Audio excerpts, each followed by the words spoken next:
Greetings, fellow investigators, and welcome to our video podcast, Into the Darkness, where my friends and I play the Call of Cthulhu role-playing game. I'm your host, Tom Rayleigh. I'm not sure if this is universally true, but I have heard it said that there are words like orphan, widow, and widower in all languages, but there is no word in any language to describe a parent who loses a child. How does one encapsulate the pain of ultimate bereavement? We're about to begin a two-shot scenario entitled The Ice Cream Man, and this one is dark, very, very dark. It was written by Michael Labossiere, and this is episode 1. I will be your game master for these 2 episodes. But before we begin, let's introduce our players. Jeff, tell us a little bit about yourself and the character that you'll be playing. Hello, I am Jeff Beck. I'm going to be playing Andrew Smith, who is an author of horror novels. He grew up in a regular Christian home in Massachusetts. He's rather bookish, handsome, and he also writes under the pen name Richard Green, Richard being his middle name, Green being the last name of his late husband. He lives alone at home with his pug, Chug. All right. How about Mick? Hello. My character's name is Ray Zito. He's 38 years old. He's an actor, originally from San Diego, but recently moved to San Daniel because it's a bit cheaper. He's actually rather a talented actor, but unfortunately, because of a rather abrasive personality, he tends to mainly get advertising work, although he was very highly praised for his Uncle Vanya, which was off Broadway, but nonetheless very, very, very well thought of. He keeps himself busy. He does quite well. I mean, he's financially solvent, but he's not really too happy with the way things have turned out in his life. He wanted more. He wanted more critical acclaim, and he wanted to be more of an artist rather than a jobbing actor. Kurt? All right, I'm playing Marco Rivas.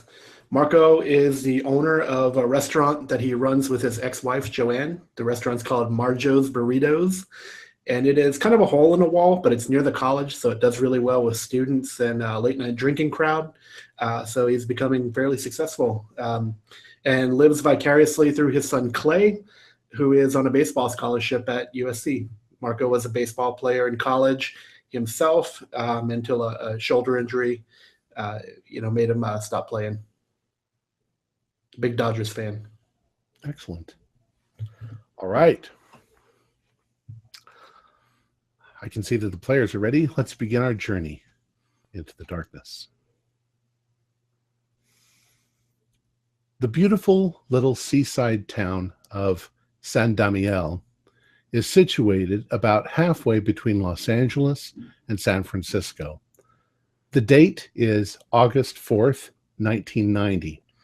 The summer heat was pleasantly offset by a cool breeze flowing off the ocean, and as the final rays of the sunset blazed pink and orange in the sky, 3 friends sat in an outdoor bistro enjoying a fine meal, a truly delicious meal, on what would turn out to be the last day they would ever enjoy anything ever again. So then Sam Malone grabbed Diane and gave her a big kiss. I tell you what, man, there's never going to be another show better than Cheers, ever. I don't get it. I don't get it. I don't get the appeal. I don't get it. Come on! It's just some friends sitting around at the bar sharing stories. Come on, yeah, man. But it's just one set. No one goes anywhere. No one has any real lives. They just sit in the bar all night. That's what we're doing right now, bro. Yeah, but we don't do that every night. I mean, they just sit in the bar every night. Come on, you got to love Woody right now. Well, come on, I can write some good stuff that only has some one setting in it. Come on. I I could have done better.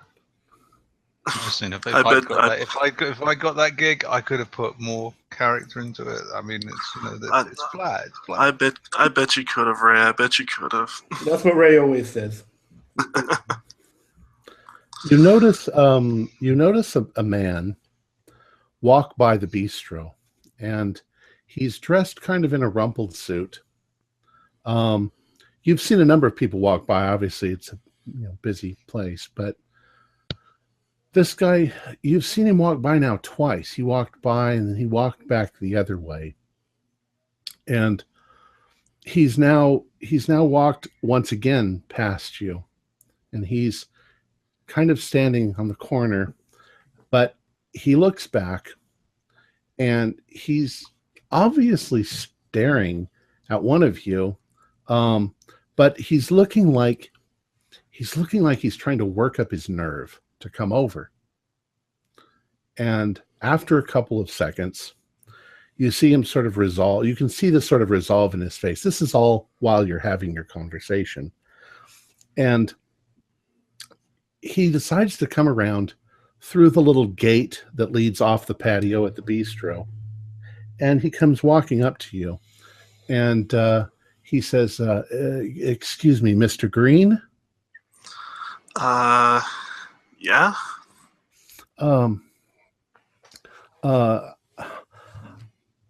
I need to tell you something important. I'm not just a fan. There's a reason I'm here. You're probably the only person who would believe me if I told you this. It's going to sound crazy, but please hear what I have to say. If you don't believe me, I'll just get up and leave. It's all right. Go ahead and say your piece. I'm open. So he's got a briefcase, and he takes the briefcase and he sets it on the table in front of you, and he sits down and he says, how do I start? 4 years ago, I was a successful researcher for the law firm of Coppard and White. I'm divorced, and I had joint custody of my son, and he was spending the summer with me. David was a great kid. He was 10 years old. That perfect age where they have so much potential. We used to go to the park and go to the museum. He loved the dinosaurs, and he actually even handled our divorce pretty well. And then it was a day like any other day, and he wanted some ice cream. It was hot, and he heard the music, and I bought him some from the truck. That goddamn fucking ice cream, man. You smoking crack, bro? Wait. Take it easy. We are at a public place. Listen. That night I woke up, and for some reason I figured I'd look in on David. Only he wasn't there.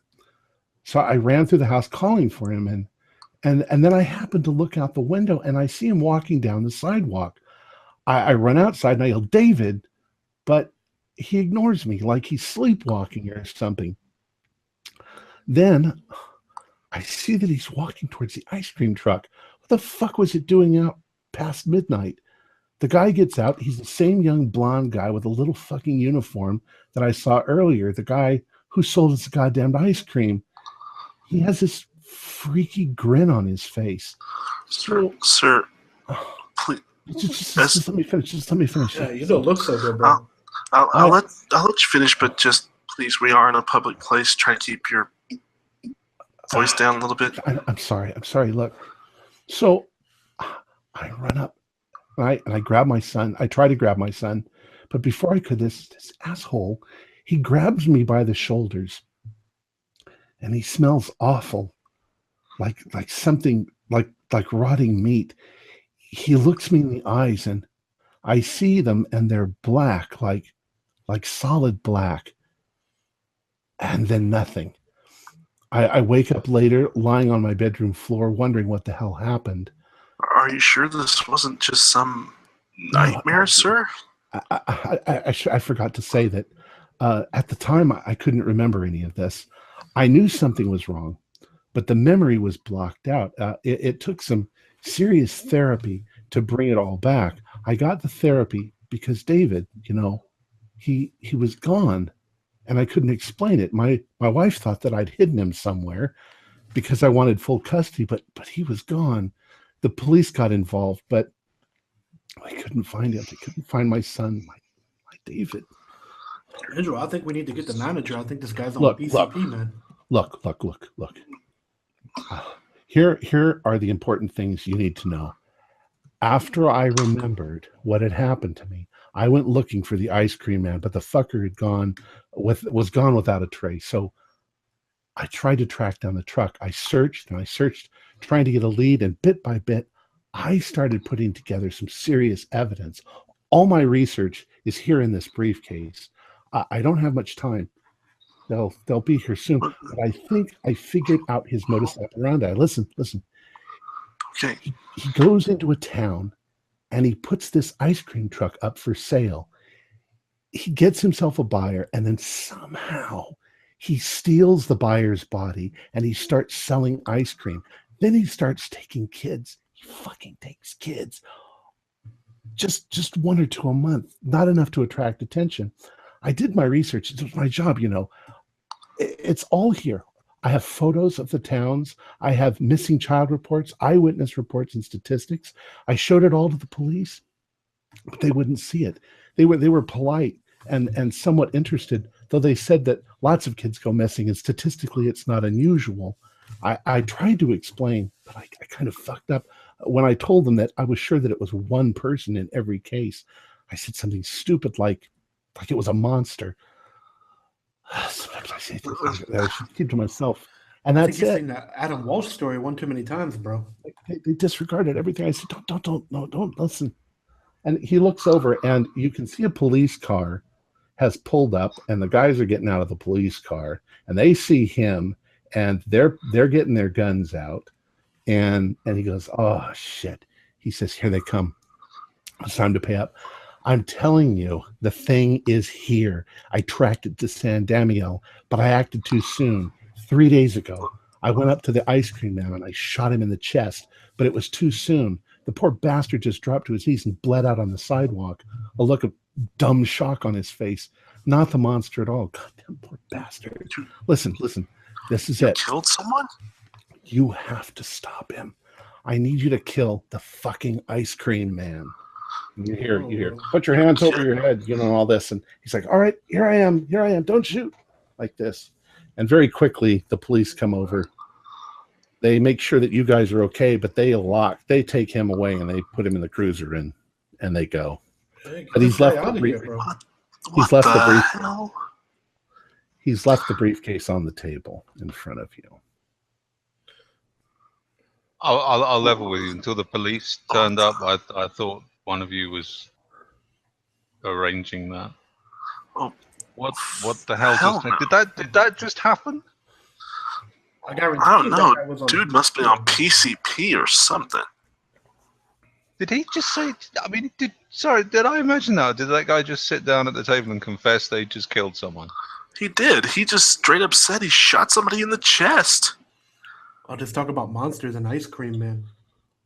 Wait, let me take a look at this and I'd like start fiddling around with the briefcase. I'd like you to all do an idea roll. It's not really an idea. I'm having you roll it for. It's kind of a memory, but okay. Yep. I want to know who gets the lowest number.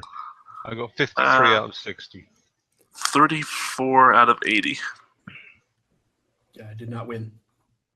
Okay, so Andrew, you suddenly, something about this suddenly sounds just freaking familiar. How did he know who you were? I mean, maybe he's read your books or something, but something sounds just a little too familiar. You've read something like this recently, like in the newspaper. Guys, this is kind of uncanny, but I remember something about this in the newspaper somewhere. About Ice Cream Man or something taking kids. No. What you remember is that what I remember? an ice cream man getting shot. Oh, an Ice Cream Man getting shot. Okay. Well, a bunch of them with Ice Cream Man are pedophiles, bro. Maybe true, but still, not every day you hear about some guy who just sells ice cream out of a truck getting shot in the chest. Oh hell, man! Taken to court, maybe. There may be here at the bistro some newspapers. You know. I guess I'll go over and see if maybe there's a newspaper stand. Pay the 5 cents and get it. Well, that would be today's newspaper. There's probably at the bistro, people like to come here and sip their coffee and read and stuff. So there's probably some older newspapers. He said, "Hey, Tony, you got any papers?" Yeah, we got a bunch of them over here. Yeah, you got any local papers there? We want to have a look for something. We got the Herald, the San Damiel Herald. What you looking for? Something about some guy shooting an ice cream man. I don't know. He says, when did it happen? Like 3 or 4 days ago. Oh, let's see. We got a paper from back then. So he tosses it to you, and after a couple seconds browsing, you do find a small little article. When the Ice Cream Man rolls around, I like those Mickey Mouse ones. Ooh. Somebody read that out loud. From the San Damiel Herald, August the 1st, 1990. Senseless killing. The merry music of an ice cream truck brings joy to the hearts of children everywhere. But today, for one man, the music fell silent. Jeffrey Kelly set out this morning in his ice cream truck to begin what he hoped would be a fun and profitable career. Sadly, tragedy struck. As Mr. Kelly was handing out frozen treats to eager children, an unidentified man leaped out of a car and ran up to him. According to eyewitnesses, the man shouted expletives along with the phrase, "This is for David." He then fired 3 shots from a small pistol into Mr. Kelly. As Kelly's body slumped to the ground, the assailant suddenly became remorseful and exclaimed, "Oh God, I got it wrong." He then fled the scene on foot. Police are still looking for the gunman. Jeffrey Kelly has no immediate family in this part of the country. Funeral services will be held back in his hometown of Piedmont, Michigan. Oh, shit. That's some Son of Sam shit right there, bro. He shot him in front of kids. Those poor kids. Those poor kids. Not to mention the... Those kids will probably never be able to eat ice cream again, bro.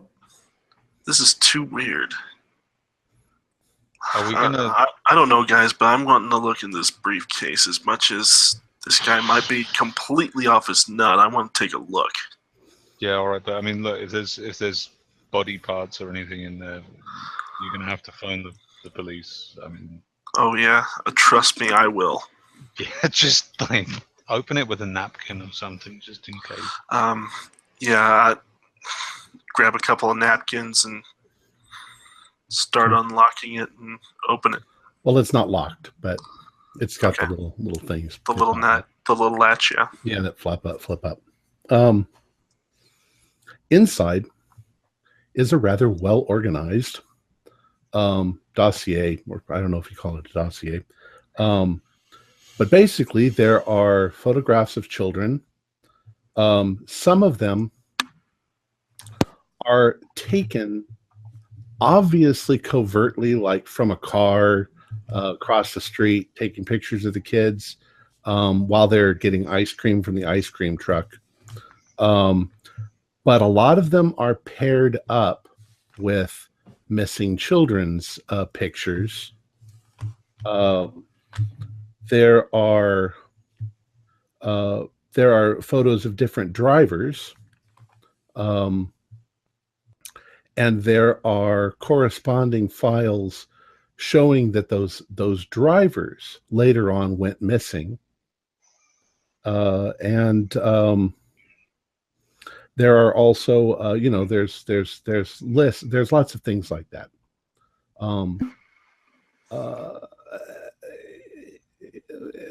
But you draw your own conclusions on what you're seeing.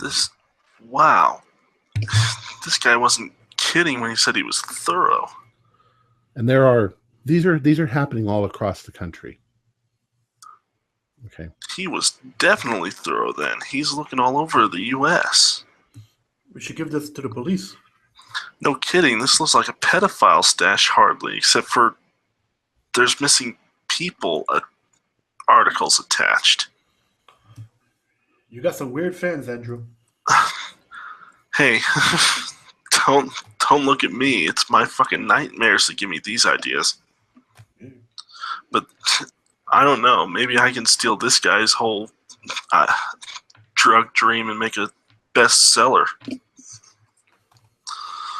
So I mean, what is he doing? Is it just like a? He said he was a researcher. Or? He said he was a researcher, but maybe if this is like some sort of child slavery ring or something like that. But yeah, the police need to look at this.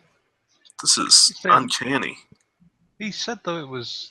Didn't he say it was like the same? Can I just look at the pictures of the ice cream truck? Mm-hmm. Is it the same truck? Yes, it is. In fact, this is the truck. It is the same. It is the same truck. Is there a name on the side of the truck? Oh, cute. Ominously cute. It's creepy, bro. Have any of you seen an ice cream truck like this? San Damiel is actually a fairly large city. So us not seeing it would be understandable. Yeah. Yeah, I mean, I've not seen ice cream trucks, but nothing that stands out. It's just an ice cream truck, but yeah, it's just. This guy was crazy, bro. It's a good thing the police picked him up. He'd be like that Stephen King book, Misery. He'd have you up in his bed, hitting you on the feet with his hammer. Screw that guy. Tried writing about a clown. Turned out he already did it. So, I mean, just having a look through all this stuff, I mean, it seems, I mean, is there a narrative to it? Or? There does seem to be a bit of a narrative to it. You'll see the truck, you'll see the children buying ice cream, and then one of the children will go missing. And then you'll see a similar, it looks like the same truck, but now in another town. You'll see the same sort of pattern. You'll also see that the ice cream truck man from the previous town has disappeared. But it looks kind of sketchy. If he said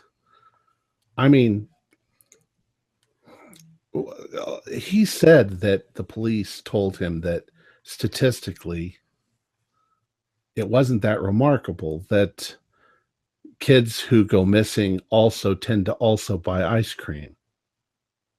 Well, kids are kids. Yeah, every kid buys ice cream, bro. I think. And the fact that the drivers are all different. And yet there's something that drove him to do what he did. Yeah, I mean, just the fact that you've got the same van connected with disappearances of kids and drivers, and cropping up over and over again. It is kind of weird. I mean, the guy's got a point. It is pretty creepy. Yeah. I mean, now that you mentioned it, that is kind of if it uncanny. was one company, I'd be thinking, yeah, maybe some sort of like organized ring, but this is one van. It is kind of weird. It is. I mean, like the guy, obviously the guy was crazy, but it's the guy was off his nut. It's kind of weird. Maybe if it's some kind of ring, they all use the same truck or same kind of truck, and maybe there's more than one. It's entirely possible, but clearly the police think this isn't a matter to look into. But why do that? I mean, if you're going to go around abducting children, why do it in a really memorable? Sometimes the best way to sneak into some places is to act like you belong, and this goes for kidnapping as well. Sometimes the most obvious solution is the best solution. Oh, especially in a bright yellow truck. I'm going to need another Coors Light, bro. Go for it. So where did let's have a look in the news? Where does it say in the newspaper where the shooting happened?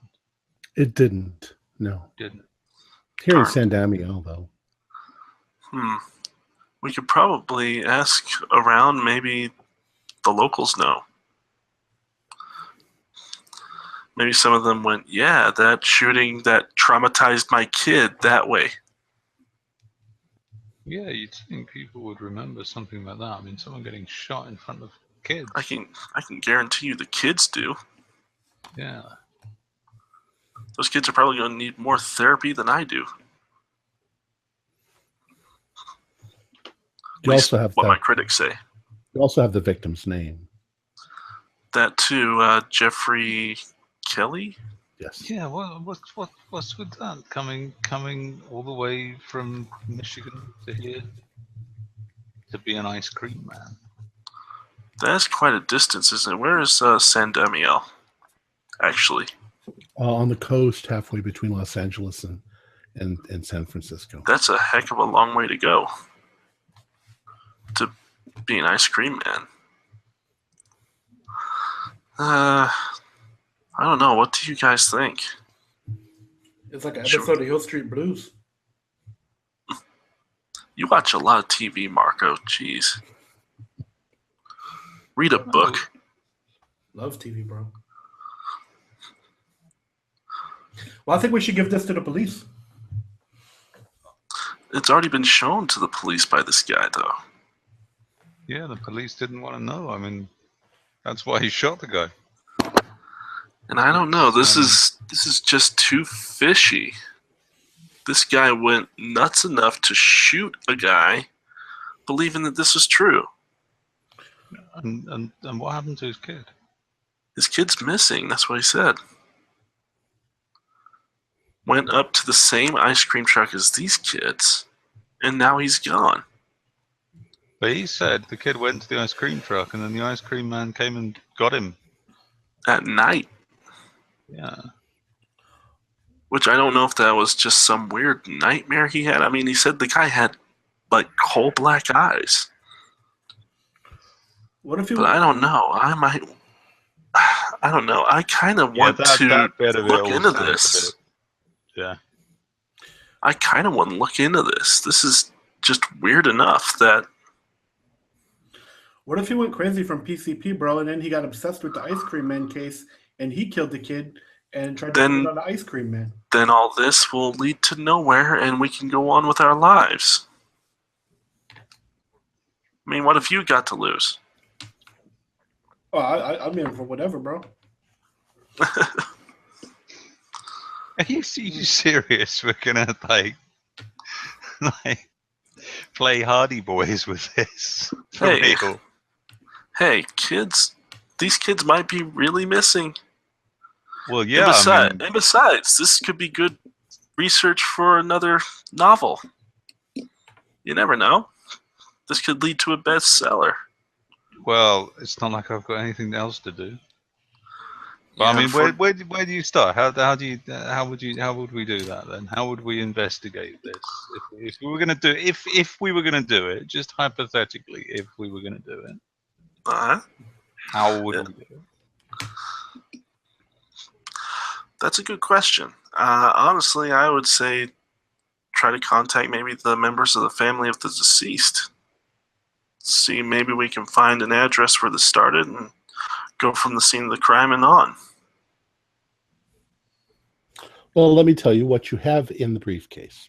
If I just to reiterate, you have photos of the truck in various parts of the country. You have photos of different drivers. You have photos of children buying ice cream. You have corresponding missing children pictures, and you have lists of missing children, and you have the ice cream truck owners who also went missing. Different cities, different towns. Well, let's see what we can find out. What you got to do, Ray? Go to audition for another medicine commercial? Didn't he said that someone puts the truck up for sale? But if the guy's just been shot, then he can't put the truck up for sale. So maybe we should find out where the truck is. Yeah. I mean, is that going to be what, like in the pound? Is that going to be? It might be impounded for police evidence. Yeah, it might be. You know, it's. I guess it's a murder scene, isn't it? So, pretty much. Is that how it works? I think. Andrew, do a luck roll. Okay, luck. 25 out of 60. Okay. We'll just say that you have friends, since you do a lot of research and you're kind of, famous for your writing.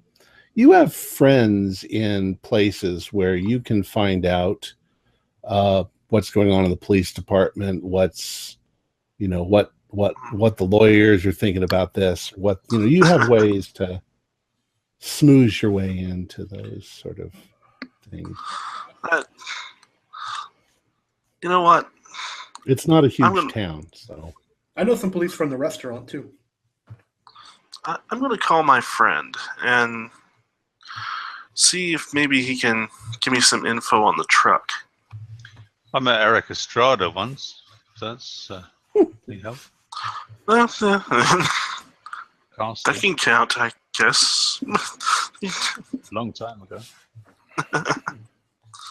Let's go over to, I guess, a payphone and put a quarter in and give a call to the friend. You get 5 cents back, I think. It's 20 cents. Yeah, but yeah. All right.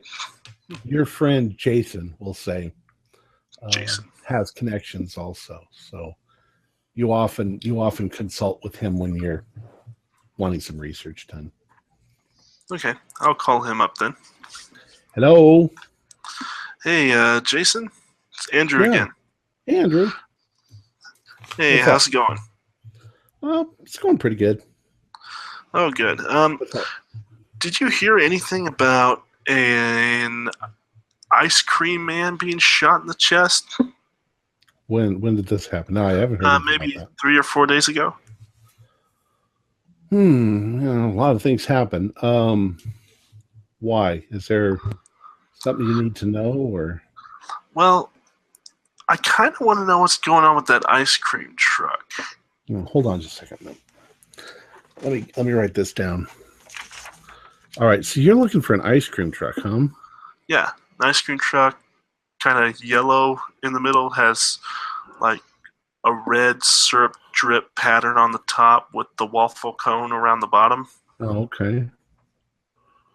And what do you need to find an ice cream truck for? There's probably 50 of them in the city. Yeah, I'm thinking of another novel. I just want to, make an ice cream truck, feel like it should. Especially after a murder scene. Well, I don't know. How am I going to find an ice cream truck? I mean, it's possible that the police could have impounded it, right? Why would the police impound it? Because the ice cream man was shot in his truck while serving kids. Holy shit. Yeah, I know, right? Well, Prime material there. I should be able to find out something like that. Let's see.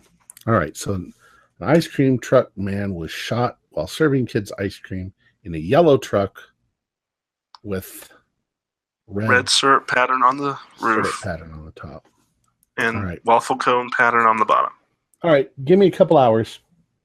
Okay, no problem. All right, Bye. So it's August 4th, about 7 o'clock at night at this point. Well, gentlemen, want to retire to your homes? I know I'm going to be going home and hanging around the phone. Yeah. I mean, give me a call as soon as you hear something. Definitely. You know it, Ray. This is too creepy shit to keep to myself right now. Yeah. I mean, I've nothing on all week. I mean, last week I was down in LA for that. I'm going to be bigger than Clive Barker, I swear to God. Ooh, Hellraiser is a good movie, bro. Yeah, that's a weird one though. I mean, what's up with those removal men? I mean, where's the film set? That's what I can't figure out. You know, watching the film, like, well, the shops are in like Britain somewhere, but the removal men are from Brooklyn. Like, what? I don't get it. I guess it's Like, supposed to be that it's set anywhere. It's strange. I don't know. But I guess I'm going to go home and hang around the phone. All right. I'm going to go home and see what's up with Full House, bro. God, you and your TV shows. Read a book. All right, so you end up all going home. A couple hours later, Jason gives you a call. I should write down that name because I'm not going to remember it. I've actually written it down too. Jason gives you a call. He says, yeah. He says, so I guess there was this, the truck was parked and there were kids getting ice cream from the owner. I guess his name was Jeffrey Kelly. Yeah. And this guy gets out of a car and just comes up to him and shoots him in the chest right in front of the kids. Yeah, I know, right? Messed up stuff. He's being held now at the he's being turned over to psychiatric evaluation. The guy's nuts. Oh yeah, I bet he is. His name is Larry Helmsworth. Larry Helmsworth, yeah. Yeah, I didn't get any information on him, but he, who knows? He's just some guy. Apparently, just some guy. Apparently, this Jeffrey Kelly had just bought the truck, and he just bought the truck. He just bought the truck. He hadn't fully paid for it. In fact, it was impounded, but the previous owner came and picked up the truck. Did you get the name of the previous owner? Let's see. Where was that? Previous owner. Yeah.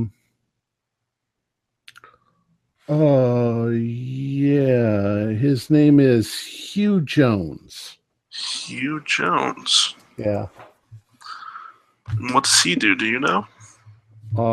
Apparently he was an ice cream man that sold his ice cream truck. Oh. That's about all I got. So he might be going back in business for all we know. Anyway, that's about all I came up with. Okay. Well, thank you, Jason. All right. GM, once I get home, I was a little more interested than I was originally letting on. Can I call my boy Craig Sure. on the police that comes into the restaurant? Yeah. All right. This is Craig. Craig, what'd you say, man? What's good? Is that you? Yes, Marco. What's going on in Full House? What you doing, man? You taking a shit? No. I'm just kind of tired. Full House is over, man. I'm watching Urkel. I had a lot of beer. Me too, man. I was out with Andrew and Ray. Oh, those guys. Yeah. Some crazy shit happened, man. You know what's up with this ice cream truck killer? I don't know what you're talking about. What ice cream truck? What show's that on? Man, check this out right now. No, this wasn't on the show. This was at the restaurant. We're sitting there drinking Coors Lights and having some ribeyes, and this guy on PCP sits down with a briefcase, talking about ice cream truck killer, and he had shot the ice cream man. Police showed up, took him away, bro. Left us with his briefcase. What? Yeah. This happened right in front of you? This guy shot the ice cream man? Yeah, bro. Holy shit. It's some crazy shit right now. You're bullshitting me. No. You ain't never heard nothing about this? No, not really. Oh, man. I'll tell you what right now. It was scary, man. I thought the guy was going to kill Andrew.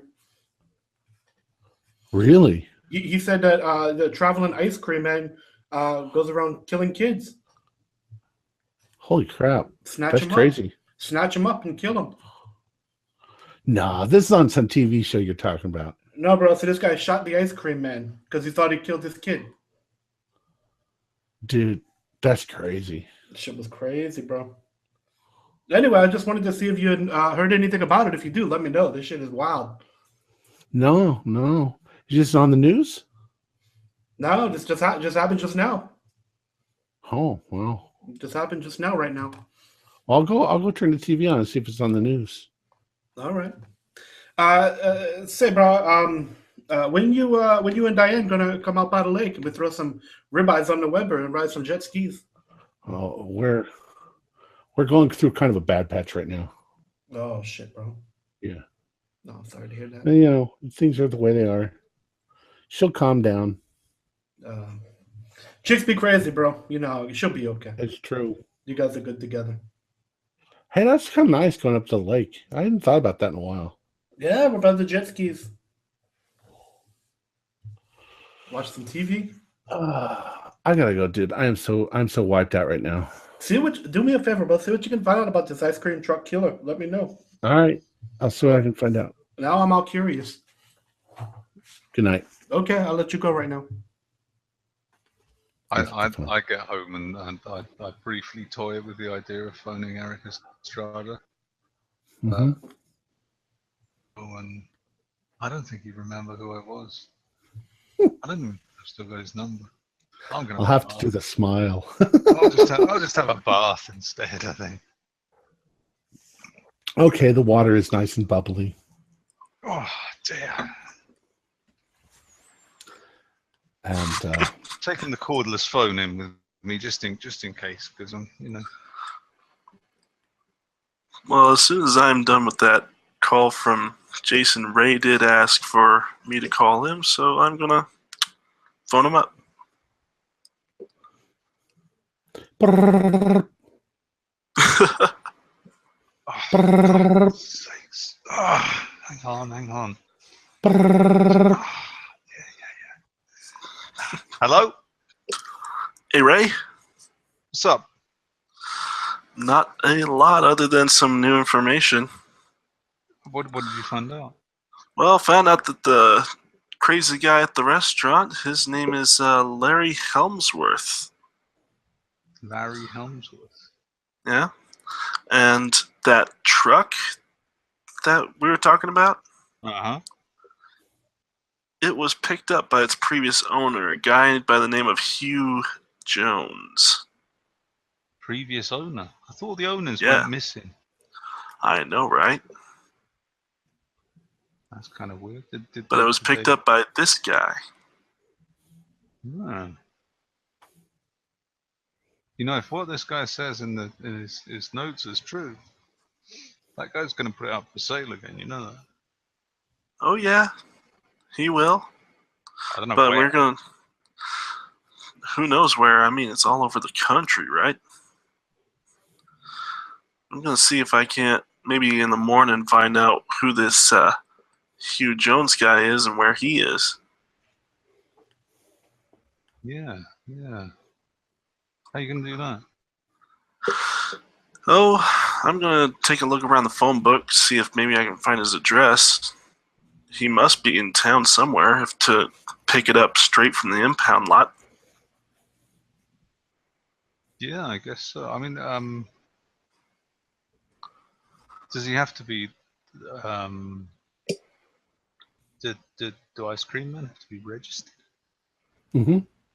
Like, Have to have a license to sell. yeah, Chamber of Commerce or whatever it is. Yeah, we can check with them too. There's always paperwork, especially if you're selling something and buying something. So there's going to be paperwork. Yeah, so we can check with. There's gonna be inspections like food, hygiene inspections and stuff. Yeah, so we can definitely look into that as well and see if we can see if this Hugh Jones is still in business and where he might live. Yeah. I know a guy who does.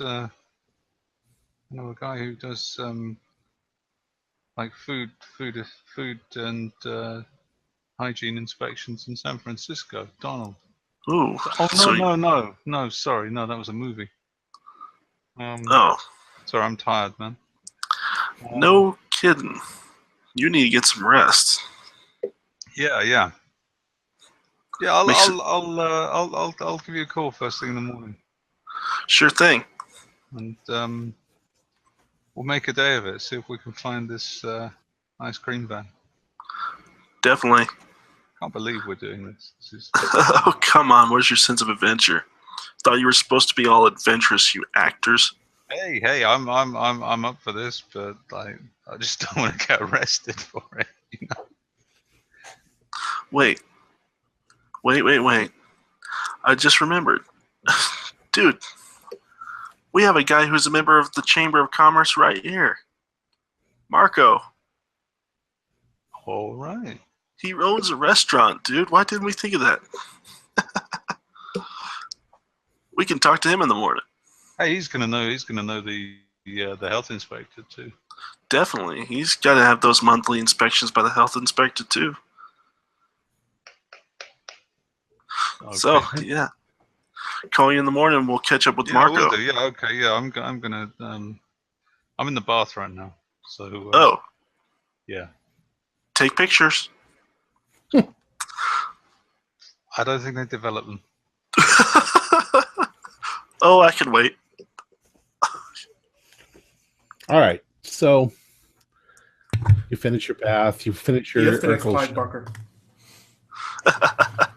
and you go to bed. You wake up the next morning. What are you going to do? Well, I'm going to give Marco a call. People are going to call this the telephone episode because that's fine. That's cool. I'm going to have a look in the phone book. I mean, working really well. Andrew mentioned it, but I'm going to have a look in the phone book for Hugh Jones. I imagine there's a few H. Joneses in the phone book, but there are 5 H. Joneses in the phone book in various parts of San Damiel. I'm going to write down their numbers. Okay. And addresses. Okay. Because I've had a bit of an idea there. I'll just copy down their details on a piece of paper and save it for later. And then I'm going to have my breakfast and get dressed. In that order. Okay. What are the other 2 doing? Well, like I said, I'm going to give a quick call to Marco right after breakfast. Hey, what's up, bro? I was just about to hit the gym. Hey, Marco. You are a member of the Chamber of Commerce, right? Fuck yeah, bro. Do you happen to know the health inspector? Doris?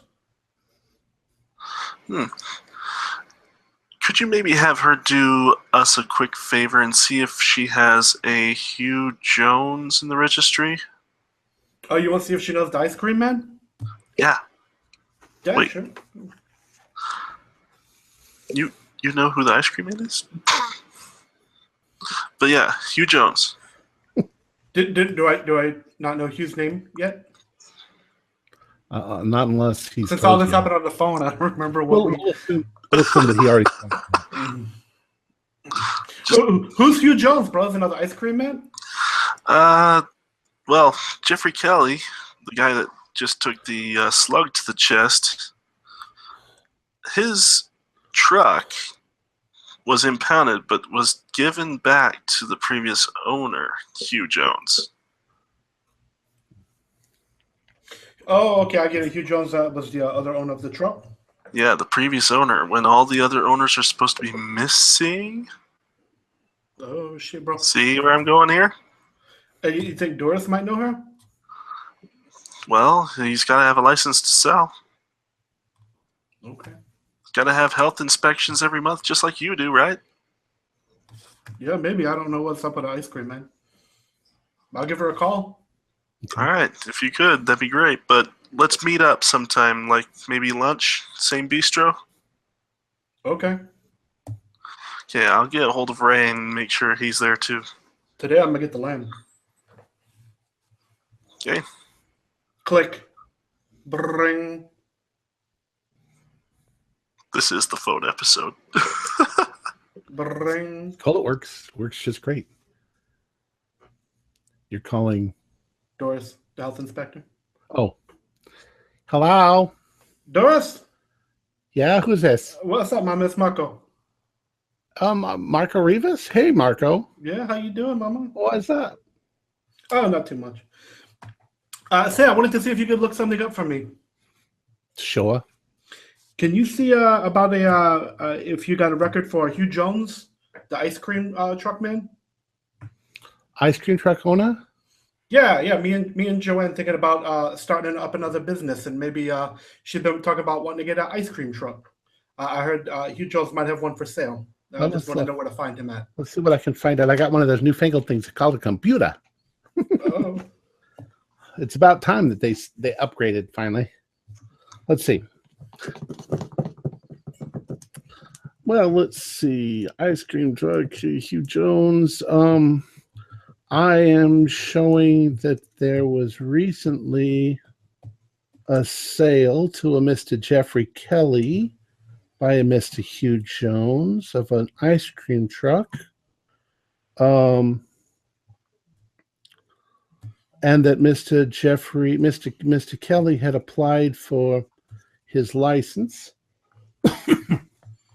That's probably was mailed to him. He probably hasn't even received it yet because it was just a couple days ago. Oh, you got his address right there right now? Who? Mr. Kelly or Mr. Jones? Either.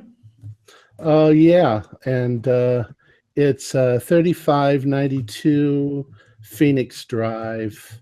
That's just out of downtown. Cross street is Phoenix and Harbor. That's for Kelly? No, that's for Mr. Jones. For Mr. Jones? Okay. Yeah. Does it say anything else? Anything else you can tell me about either one of these guys? Looking to maybe do some business. Well, not really. I mean, I got an address and stuff for Mr. Kelly. Well, could I get that? Sure. Maybe pass by and see him? Yeah. I'm sure she gives you that. Okay. 2225 North Highland. All right. How's okay? Thank you very much. How's Justin doing? He's still playing football? Yeah, he is. He got hurt though the other day. He got hurt. Yeah, just sprained his leg. Oh man, he'll be okay. That little fucker's getting big. I tell you what. All right, I'll talk to you later. I gotta work. Okay, Mama. Click. Next call. I love this. It's working beautifully.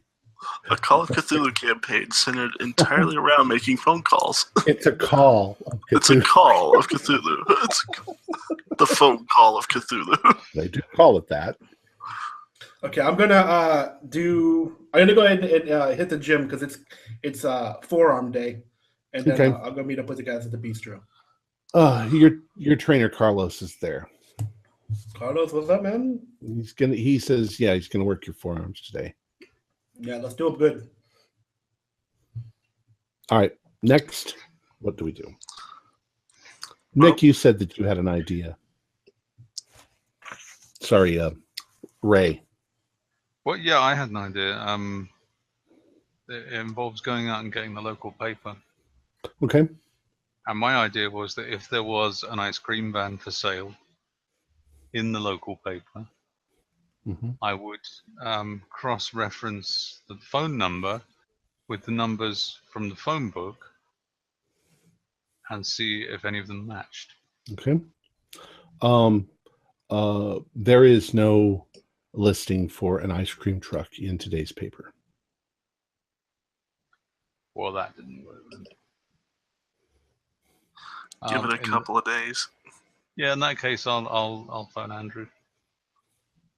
Okay. Brrr. Hello. Hello. Ahoy hoy. Yeah, I've got, I think, 4 addresses here. 4 addresses for different H. Joneses in the. You got 5. 5 addresses. I've got 5. 5, I said. 5 addresses. Yeah. Crud. Too bad they don't put their full name in there. Yeah. Though you can't tell a Hugh from a Henry. H. Jones.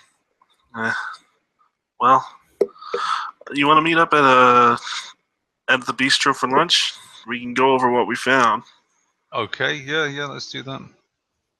Okay. All right. Let's do that then. So Andrew and Ray arrive at the bistro first, and Marco shows up about 5 minutes later, still in his sweats. Really? Marco. Got Bistro. Got that good workout, bro. 4 days. Check this out. Check it. Feel that, bro. Feel that. All right. If you insist. That's iron right there. I prefer short, hairy, and funny. But either way. Hey, check this out, man. I called Doris. She gave me addresses for both Kelly and for Hugh Jones. Really nice. That's how the Chamber of Commerce works, bro. You make contacts, you get to know people, they do you favors. So what was the address you've got for Hugh Jones? Hugh Jones, I got 3592 Phoenix Drive over by Phoenix and Harbor. It doesn't match any of the ones that are on your list, Ray. Huh. Well, I'll just fold that up and put it back in my pocket then.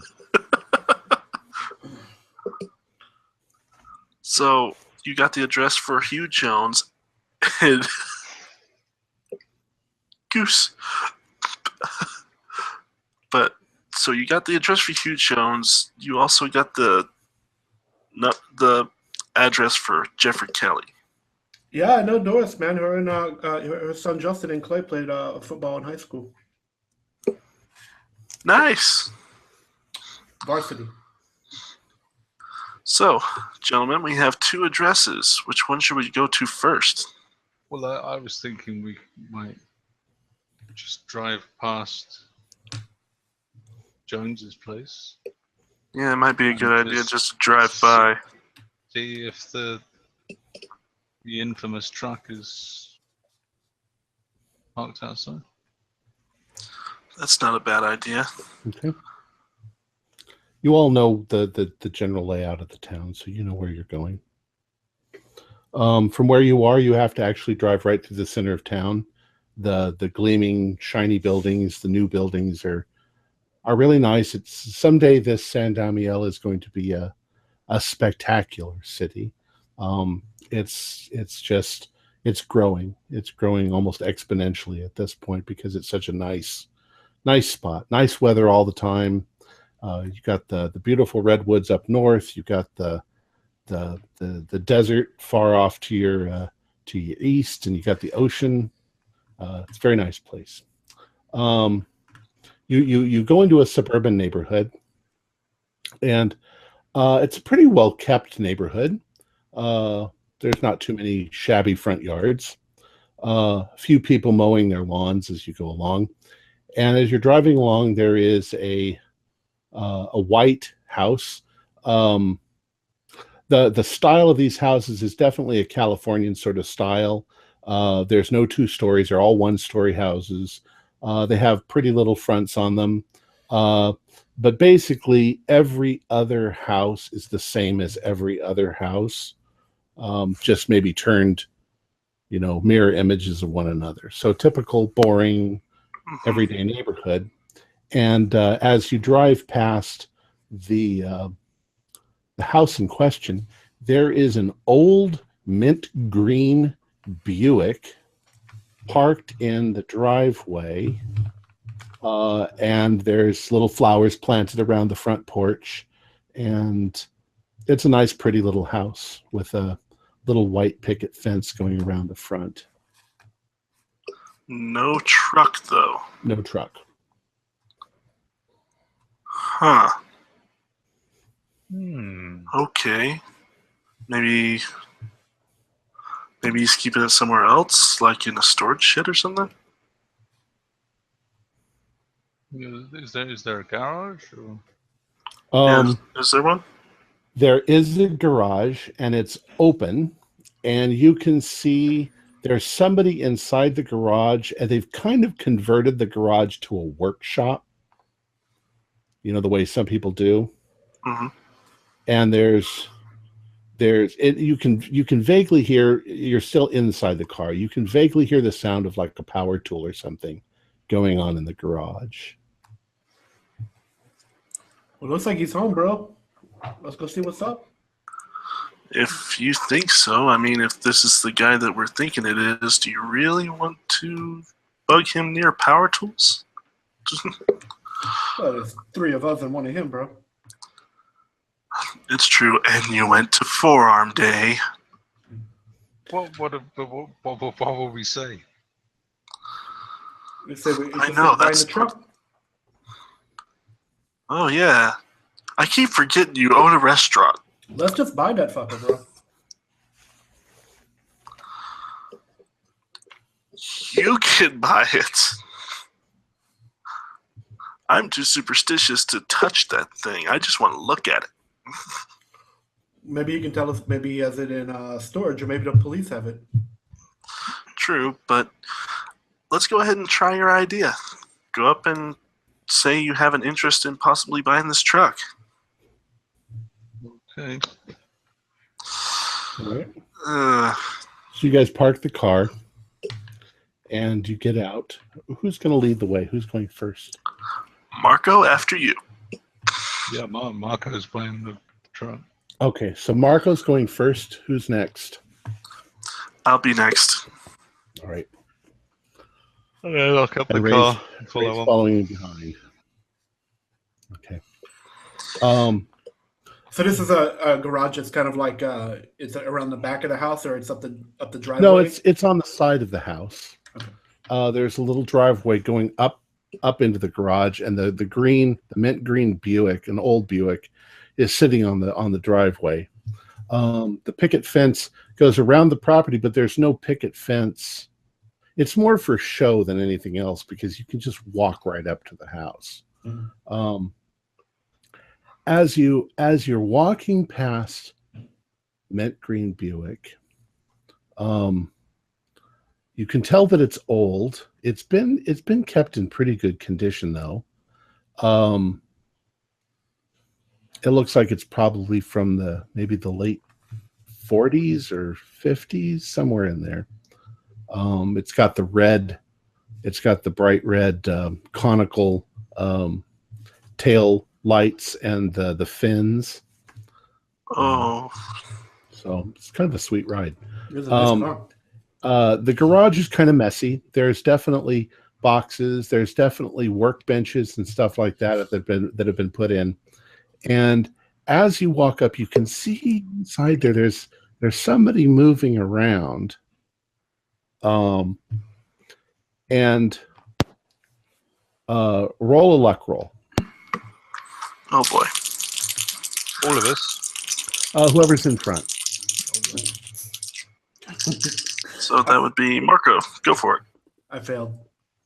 Oh dear. As you're standing there, Suddenly, the power tool stops making noise, and you hear a voice inside, and it says, "Can I help you?"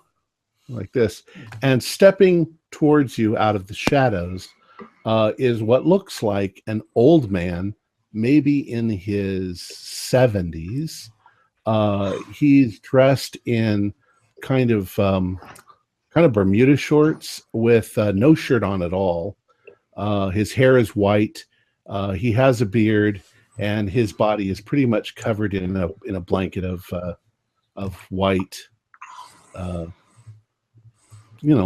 He's furry. He's not furry like a furry like Odd. He's just a half naked old man sitting there. Yeah, what can I do for you? Hey man, looking for Hugh Jones? Nobody here by that name. Huh? No. Hugh? You know No. Hugh? No. My name is Sam. Sam Peel. Sam, you don't know Hugh Jones, the ice cream man? Never heard of him. Okay. Ice cream man? No, never heard of him. Okay, bro. We must have the wrong address. I hope you find him. Okay. Have a good day. Sorry to disturb you. He goes back to doing his whatever he's doing. It looks like he's polishing something on his part to his car. As we walk back, I'm going to make it a point to get into the car, grab my notepad that I make notes for any story ideas I come up with, and write down the license plate number of the Buick. Okay. Well, Doris has been known to be wrong before. She does drink a little. Did she say? Had she inspected that thing a few times? We didn't really talk about if she inspected it. I just asked her about addresses or if she had records of Kelly and of Jones. Well, that's part of the reason why I wrote down the license plate number of the Buick. We can take a look at this, possibly, and find out if this guy's maybe lying. Yeah, well, someone's lying. Let's see. If only cell phones had been invented and they were worth anything. I think they've got the big ones. Yeah, the big cellular ones that were... But you got to be a millionaire probably to have one. My agent's got one. God knows why. No one ever phones him. We would have pagers. This is outside the game for just a moment, but I thought about slowly collecting old phones so that during the games I can pick them up and just depending on the era that we're in, I'll pick up the phone. Well, we would definitely have beepers. We would have beepers, yeah. That's not exactly a cell phone. No. Well, at some point I'm going to need to call Jason again and see if he can get some info on this license plate number for me. We could try the other. We could drive by the other address. Yeah, the Kelly address. I can't see what else we could do. We could try that. Okay. So this is on North Highland. Okay. I was thinking though, maybe we should keep an eye on the papers, because if they put if he puts it up for sale again. That's true, but I'm kind of not wanting to take any chances of him possibly setting it up in another part of the U.S. I don't know. So getting on top of this before it gets to the papers might be a good idea. If this was Hill Street Blues, they would stake out this house, bro. You guys are having this conversation as you're driving. You get over onto Highland, and you see that it's a small apartment building, just 2 stories high, maybe 5 or 6 flats. There is an apartment number on the address. All right. So if this is Kelly who was shot, we can see if there's anybody else home. Did he have a wife? Did he live with any family members? And maybe find out what the address of the actual murder was committed.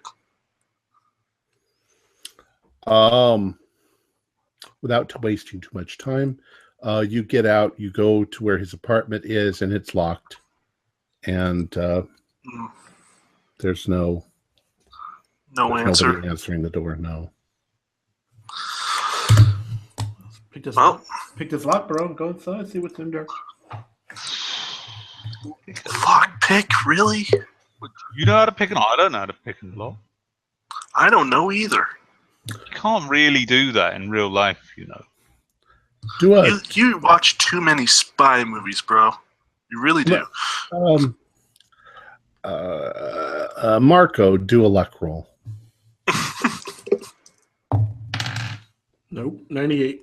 I will not. I don't think I'm going to pass any roll tonight. When you look around, you can see some of the other neighbors that are in the same building giving you guys the eye. Like, what the hell are you doing there? Oh, it's okay, folks. We were just leaving. I'm in the Chamber of Commerce. All right. So are we.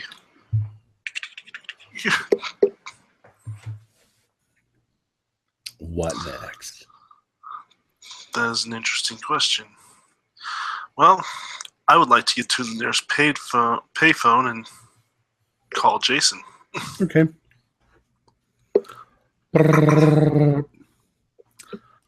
Hello, this is Jason. Hi, Jason. It's Andrew again. Andrew, what's up?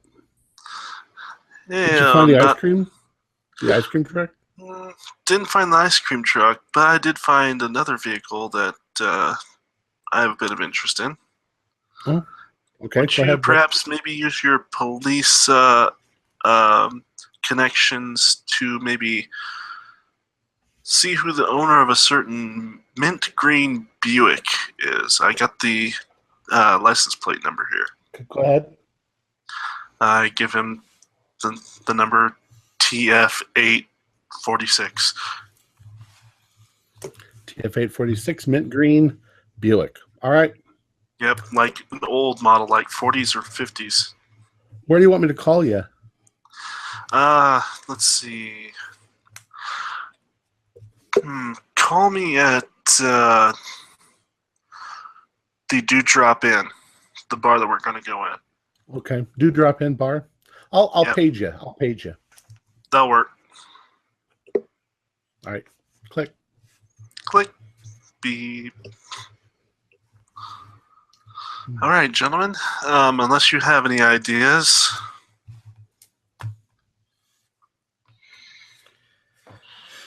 Let's get into the Do Drop In. If they have a newspaper, let's check and see if there's been any anything in the police blotter about the arrest they made yesterday. Ray, didn't you get a newspaper this morning?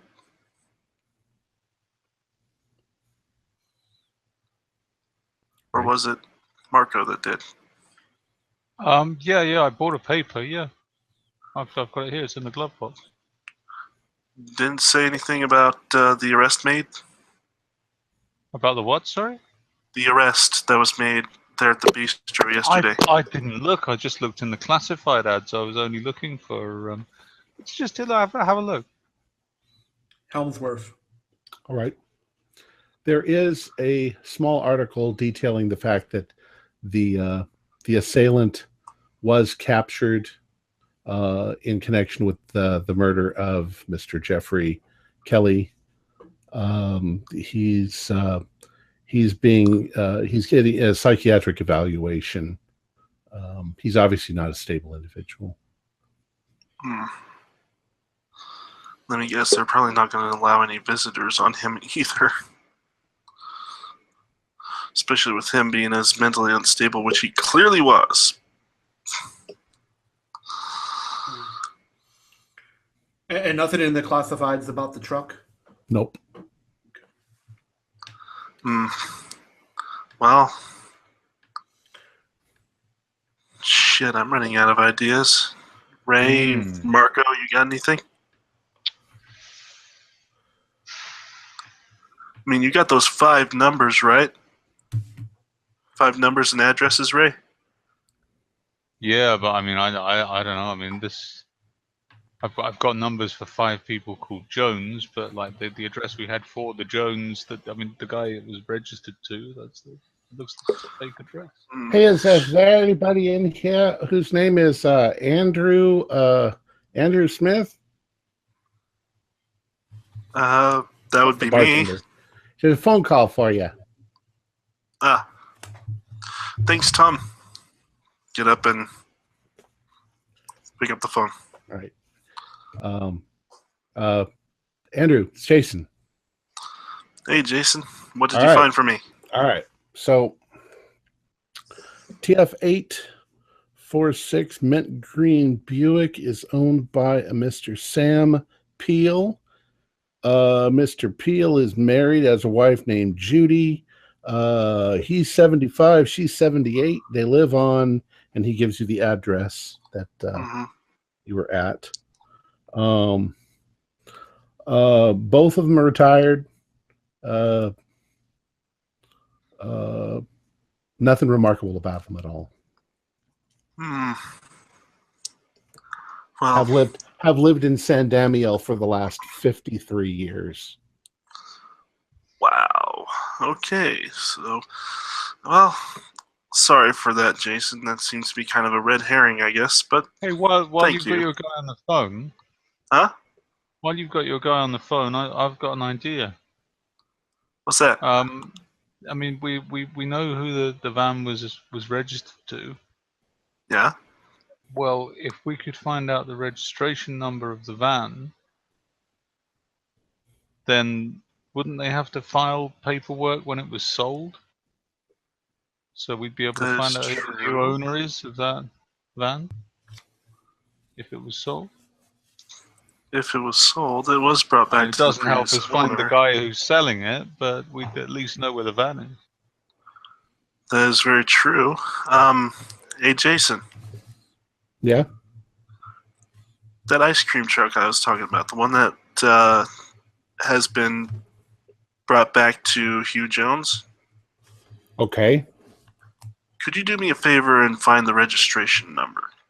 I'll see what I can do. That might be a little bit tricky, but I'll see what I can do. All right. If you would do that, I would thank you millions.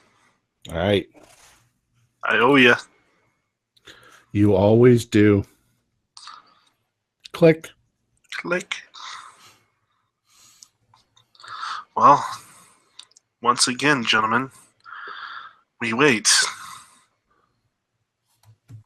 All right. About 45 minutes later. Mr. Smith, there's a phone call for you again. All right. Thank you very much, Keith. This is Jason. Hey, all right. Jason. You got a pad and pencil? Always. All right. Ready? Registration number. 9134 72491141 7ZX1192. All right. Thank you very, very much, Jason. You're welcome. Again. Oh, yeah. We'll see what I'm going to make you do. All right. Click, beep. Click. Well, Ray, we got the registration number. Okay, let's see here. I just Marco? had a thought. Oh, what's that? Sorry to cut you off. I just had a thought. Go for it. Did you, by any chance, bring the briefcase with you? Yeah, it's in the car. Why? I'd like to have a look in there. Okay. Because you said there was a list of yes, there was a list. Ice cream men who'd gone missing. Yeah. Is there a Hugh Jones on that list? Fuck, we didn't look, did we? Takes you about 3 minutes. There is no Hugh Jones listed on the thing. Is the list No. in chronological order? Yes. So what's the last name on the list? Bart Fuellner. And where was Bart Fuellner? Los Angeles. That's not too far away. Oh, road trip, bro. Hey, I don't mind a road trip to LA. Do a spot hidden, Ray.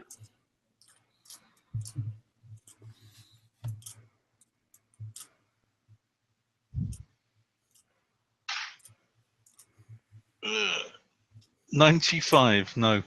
Oh, jeez. There's a bluebird on a post over there, Oh, look at that. and it's staring at you. The bluebird plucks your eyes out. And some reason you know that's a Stellar's blue jay. Oh, thank goodness it's not a whippoorwill. It isn't one of the whippoorwills in the hills. All right. Well, shit. You Well, know, there's no Hugh Jones in the list. this looks a hell of a lot easier when they do it on TV, doesn't it? Marco should know. They always wrap this shit up in an hour, bro. We've been at this for 2 days now. Yeah, this is. I mean, we need a lead. I know. We need something. What would Jim Rockford do? That's what I'm asking myself right now. Marco, what would Jim Rufford do? He would ask Angel. Angel, what do you think? There's no one called Angel here, man. That's a rubbish idea. All I know, bro, is if we go to LA, I want to get there to Cheetah Strip Club in time for some titties and dinner buffet.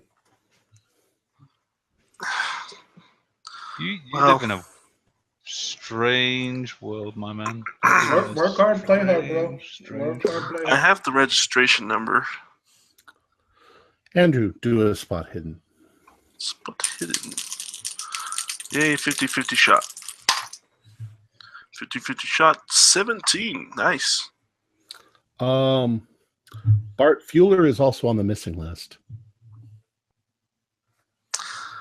Damn.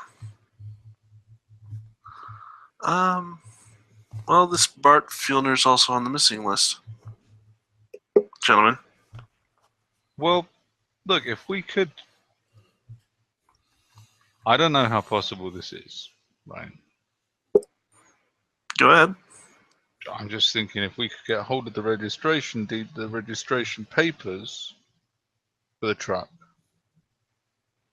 we could find out who currently owns it.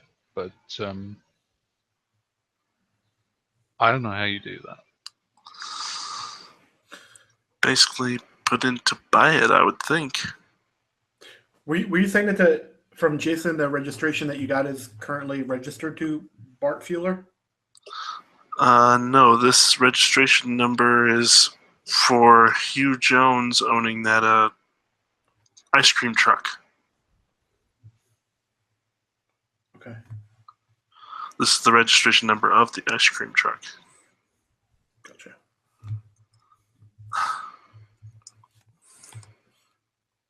I'll be frankly honest, gents. I'm running into a bit of a, shall we say, detective's block at this point. Okay. That next novel's just going to be a short story, bro. Hey, short stories sell. I mean, look at those collections done by Stephen King, Skeleton Crew.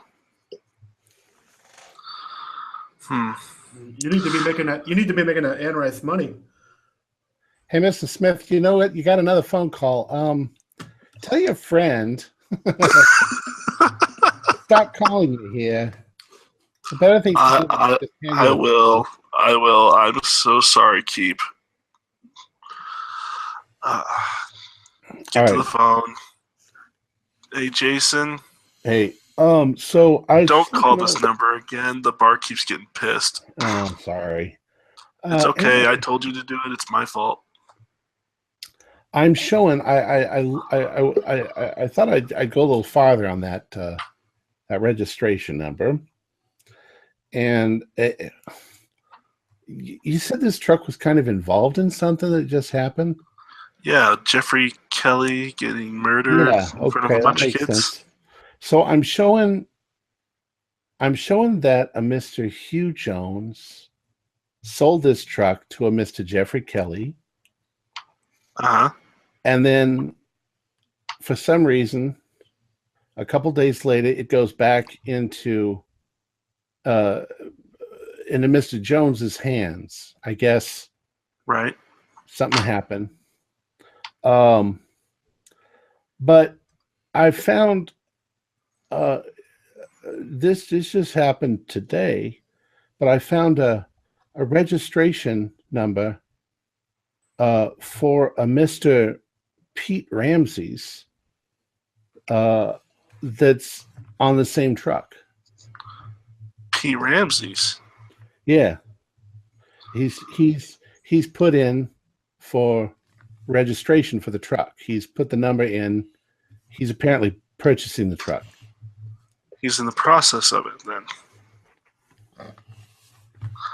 Okay. That's something we can possibly work with. Did you happen to get an address for this Pete Ramsey's? I got it. There's an address for a Pete Ramsey's. It's some sort of a business. I think it's probably. Anyways, here's the address. 135 Cthulhu Avenue. Cthulhu Avenue, next to Nyarlathotep Way. Yeah. No, not that street. You want Cthulhu Avenue on the other side. Yeah. Hasta Boulevard. Okay. Right. Just don't say that boulevard's name 3 times. All right. So he gives you that. All right. Go back to the table. Give a $5 tip to the barkeep. Say, I'm sorry for keeping your phone busy. $5. What do you think this is, 1920? Fine, here's another 5. All right. Get to the table. Well, got a little bit more information. It's actually in the process of being sold to Pete Ramsey's. I got an address. Seems to be a business. Okay. Do you guys want to try that tonight, or do you want to wait until the morning? I'd like to just get a look at it. I mean, we could just maybe drive past and see if the truck's there. Okay. Yeah, let's give that a go. It's probably only maybe late afternoon at the latest. Yeah, it's late afternoon. Maybe about 2 o'clock, 3 o'clock. Okay. And it's summer, so. Yeah, let's go see what's up with Pete, bro. All right, so you drive over to this address. I should say that as you're driving along the address, everything gets really insane. But no, you drive over to this address, and it looks like it's a small, very small little warehouse. There are a couple of other ice cream trucks parked in the front. The one in question is not there. There are metal doors, the big sliding doors, but there's also a regular door next to those, and that's open. And it looks like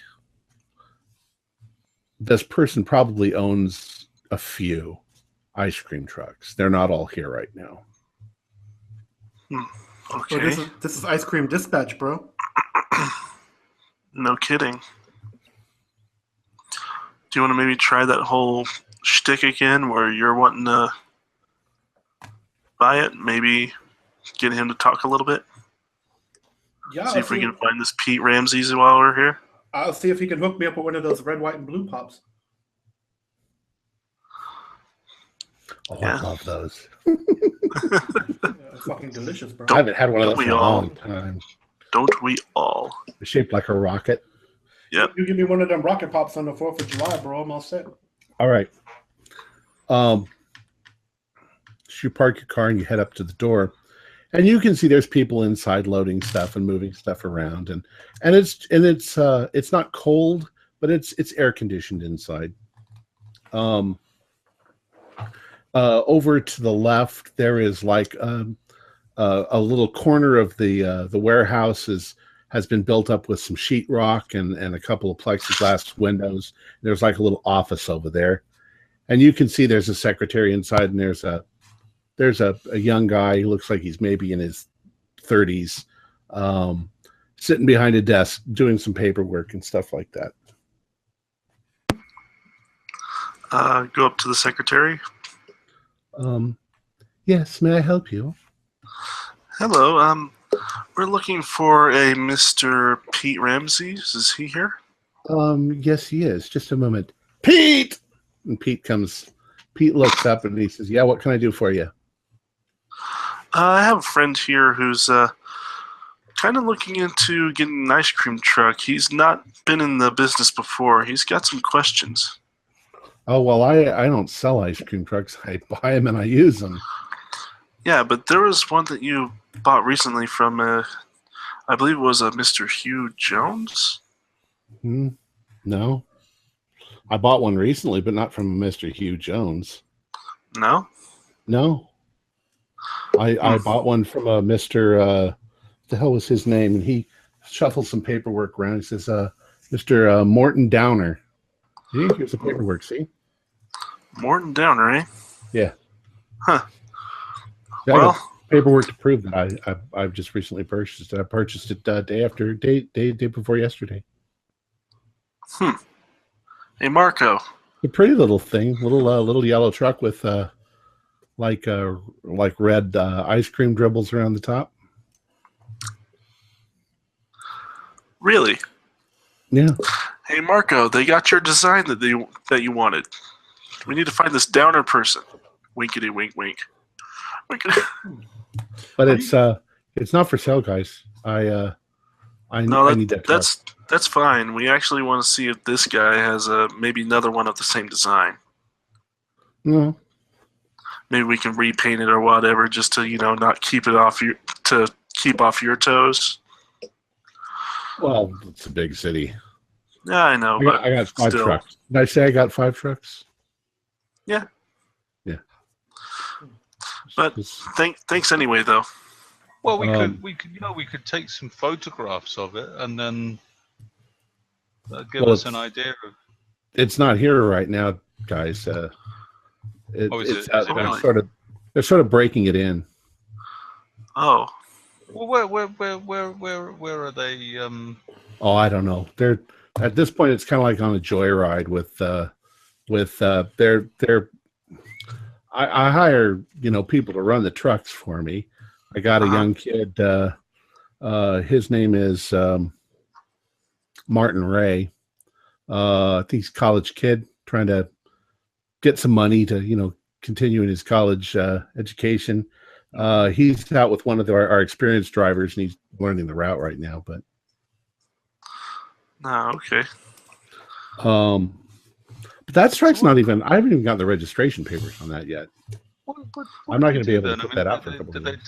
they take the trucks home at the end of the day, or do they bring them back No, here? no, they all get parked here. All right.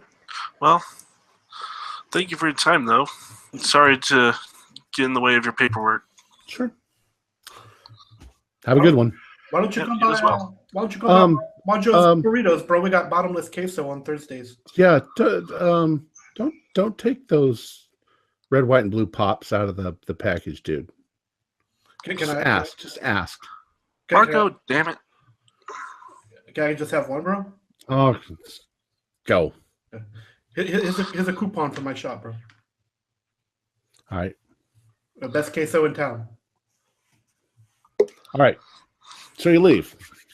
Yep. Well, we have the name of the driver. We got this Downer person, which was not the Hugh Jones that Jason told me it was. I am seriously not owing him for this.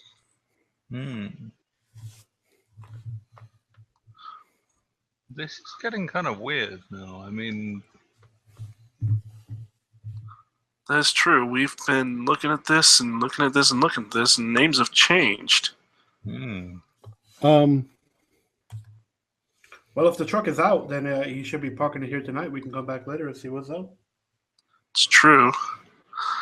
Also, I wouldn't mind looking at this Martin Ray kid. and Andrew, do a luck roll again. Okay, luck roll. Oh, not this time. 70 out of 60. Okay. For a moment, while you were inside the building, and now you guys have gotten in your car and you're pulling away. When you were inside the building, Pete Ramsey had handed you the registration papers. They were in your hand, and you saw the name Morton Downer, and then you handed the papers back to him, and you now realize that Morton Downer's address was on that piece of paper, and you don't know what the fuck it was anymore. You didn't get a good look at it. Shit. The phone Call of Cthulhu starts again. We need to find a payphone. Oh, I just got a brain freeze from this rocket pop right now. Role playing is amazing. All right. All right. So you're back on the phone with Jason. Dude, are we married? You're not calling me all the time. Well, close to it. Look, if you want to blow me, just tell me. All right, what can I do for you? I'm free on Wednesdays. I'm getting ready to leave work. So what do you need? Okay. I kind of fucked up on this, I admit it. Morton Downer, do you happen to know where his address might be? Who's Morton Downer? Morton Downer, from what I gathered from this Pete Ramsey's, the guy that you directed me to, said that he showed me the registration papers, and they had Morton Downer's name on it, not Hugh Jones on the registration papers for that ice cream truck. What? Hold on. That doesn't sound right. I know, right? Let's see. 913472491147ZX1192. Yep, that one. Sold to Pete Ramsey's by Morton Downer. Yeah, and do you happen to have his address? Yes, I do. 31 Prestige Avenue. 31 Prestige Avenue. All right. Again, Jason, you are a doll. I'm free on Wednesdays. I'm free. All right. Click beep. Click beep. Okay. Do you guys feel like driving around a little bit more? Hell yeah, why not? Yeah, it's not like you got an audition to go to. You're starting to get hungry again because it's getting like 5 o'clock, 5:30. You drive to the address I just gave you, 31 Prestige Avenue, and it's a gas station. What the fuck? Jason, does he live here? Fine. I'll step inside. Well, there's no inside. Well, there's a little bit of inside, yeah. There's just an attendant. Hello. I'm sorry that the lube thing next door is closed. Oh. Yeah, back tomorrow. No problem. No problem. Do you happen to know a Morton Downer? No. Morton Downer? No. Nobody works here by that name. Really? Did you happen to see an ice cream truck? Kind of yellow, red No. top? No. No. The owner of this place is named Mark McGar. Mark Magar. Yeah. He's here during the daytime, but he's gone for the day. Well, thanks anyway. What was your name? Toby. Right, Toby, thank you very much for the information. Sorry to disturb you at this time. Come back to the car. All right. Slump into the seat. Fuck, fuck. I told you to get me a towel boy, bro. Shut up. Look, what would Starsky and Hutch do? Or hell, what would Holmes and Yo-Yo do? I mean, I don't know. What just Holmes and Yo-Yo would do this. Starsky and Hutch be smoking a fat joint with Huggy Bear right now, bro. Well, they'd be driving very quickly down an alleyway through loads of cardboard boxes. That's not going to help us. And through fruit stands that were conveniently placed, so they sent out a big poof as they hit it. Yeah. And I'm not wearing knitwear in this weather. No way. I mean, I can't think of anything we could do other than we could sit outside. It seems like this guy's got just multiple pseudonyms that he's just. Yeah, that's suspicious as hell. All these different addresses. Really, the only thing I can think of is just sitting outside the depot, waiting where all for the ice cream trucks are. Yeah. We might as well. It's under that guy's name now. And we have, he said himself, he's got an ice cream truck, looks exactly like the one that we got. Go on a steak. If we're going to do it, might as well just do it properly and go on a stakeout and get some coffee and some bear claws, whatever the hell they are. And they're delicious. That's what they are. It's just a word I heard. And they are delicious. That's all you need to know. Oh my god, dude! Now I want a bear claw so freaking bad. I want to get a California meatball. Let's get a California meatball sub, bro. From Maestro's West. Yes, from Maestro's. Meatball sub with avocado makes it a California meatball sub. With extra tentacle and less eldritch horror. All right, so you guys going to go out to eat together again? Yep. All right. You can take the time to discuss if you want, or you tell me what you do. Well, guys, you want to go with Ray's idea and do a stakeout outside the ice cream shop depot? But we know the ice cream truck should be coming back. Yeah, it should be. It's making the rounds. They're breaking it in, as they said. So I say we can do that. We do that. Pick up some coffee and just plan for a late night. This is the day after your incident at the bistro, yes? Yeah. Yes. So it's the 5th, it's August 5th. All right. August 5th. Yep. All right. So you head over to Maestro's to get meatball subs. Mm-hmm. Yep. And you enjoy your meatball subs. Did you want to have a discussion, or you just did have a discussion? Yeah. You're gonna go stake out Pete Ramsey's place. Okay, his business. Mm-hmm. All right. So you park your car, and right about between 6:50 and 7 o'clock, all of the trucks pull in, and they're not pulled into the warehouse. The door is barely big enough for them to get through, but they're all parked outside and locked up. And by 7:20, everybody is left. And the truck is sitting there. Yes.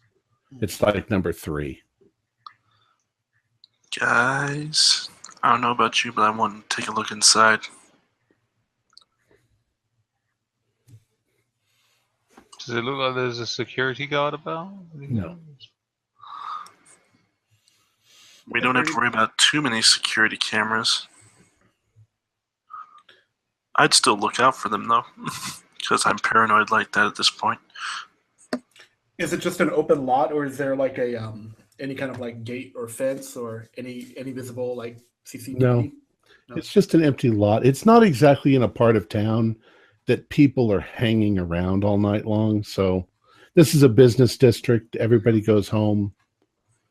The only thing that goes on in the shadows here is probably nefarious mafiosa stuff in the, but nobody cares because it's a warehouse area. Nah. Well, you're pretty much secluded and alone when you're out here. Yeah, let's go and have a look. Yeah, let's take a peek. I mean, damn it, we've been sitting here for hours waiting for the bloody thing to come back. Let's go and have a look. Okay. So it's about 7. What did I just say? 7:15? 7:20. Yeah, 7:20, 7:30 something. About 7:30, you guys get up your nerve and go out. Now it's still quite light out. This is summer in California. So the doors on the vehicle are all locked, obviously. And there is on the back of the truck a way that you can open it up to load in stuff, but that's also locked. Everything seems locked. The paint job on it looks pretty good. The wheels look like they're in good condition. All in all, it looks like a pretty regular looking truck, though. I mean, when you're going to try to look through the windows, you can see that there are chests inside that would be for the ice cream. You can see that there's like 2 large ones of those, a fairly small one. It looks like there's a machine actually in there for making ice cream. But you can't really tell that well. I mean, there's equipment in there. But no kids. No. As far as we know. Damn, I want to break in so badly. Marco, you said something about lock picking? Oh, I don't know how to pick no lock, bro. Oh, really? You were the one that brought it up. Well, I'm not going to do a bid over this. Is the load-in area of the ice cream truck, is it padlocked? Or is it just something that could be locked with a key, probably? Do you mean on the building or on the truck? On the truck. It's just a little turny lock. It's not padlocked. I'm actually going to check under the lip of the bumper. Feel around and see if maybe they put the key in there as a way to keep it hidden. Do a luck roll. Also, is there a club on the steering wheel? 21 out of 60. There is a club on the steering wheel, and when you feel underneath there, you don't feel a key, but when you kind of hunker down and you look, you can see a little plastic box that's magnetized and stuck up onto the engine. Gentlemen, pull it down and start to fiddle around, open it up. Oh, okay. Damn, bro. It's like your Kojak up in here right now. Argo. God, get out from in front of the TV. All right. So what door are you going to open? Where are you going to go? What you going to do? Gonna try the driver's side door first. Okay. It unlocks. Okay. And obviously in the center console and the glove compartment. Okay. So when you step up into the truck, everything seems perfectly normal. Inside the glove compartment is, the like the owner's manual and a few other pieces of paper. Looks like there's actually an old registration paper from maybe 6 months or so ago. Back then, it looks like it was registered to somebody named Trevor Johnson. This was in Los Angeles. God, this thing has sold a lot. I know. You might want to cross-reference this to the list that we got on the briefcase. Okay.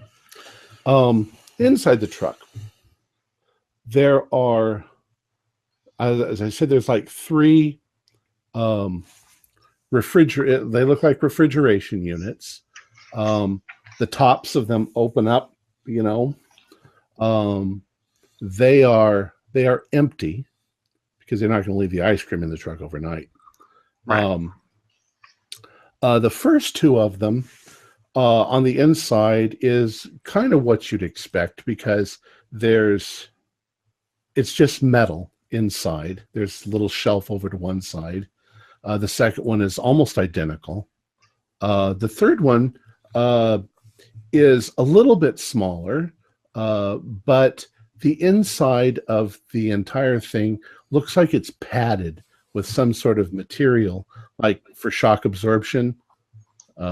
Maybe the more delicate ice cream goes in there.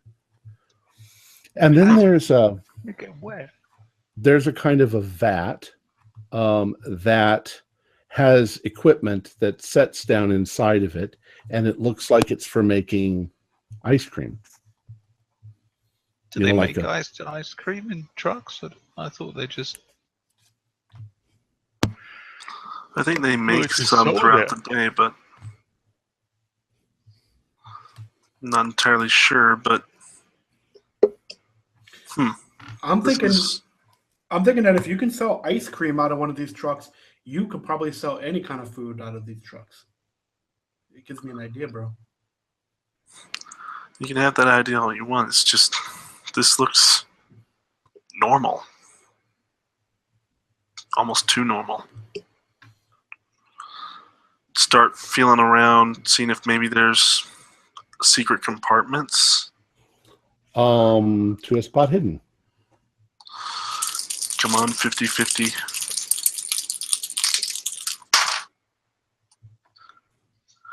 49. Whew.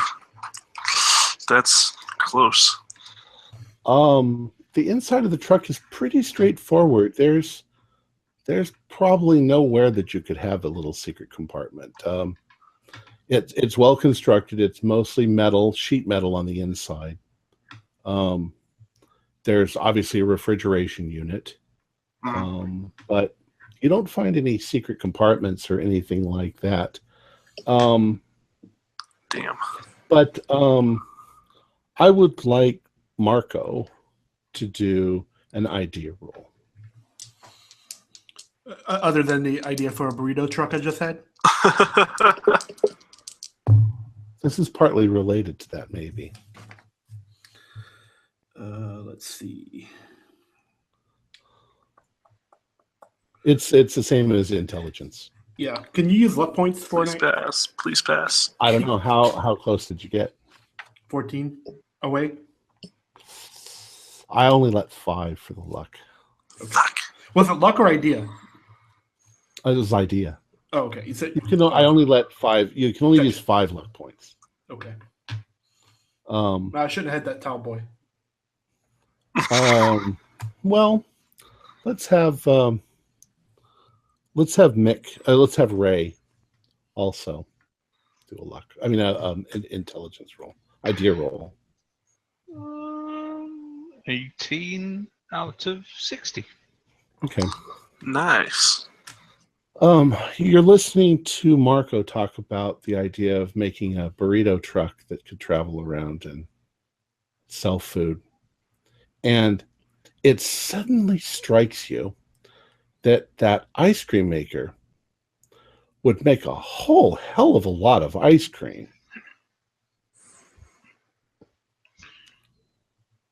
Yeah, how big is it? It looks like it would easily make like 25 gallons of ice cream.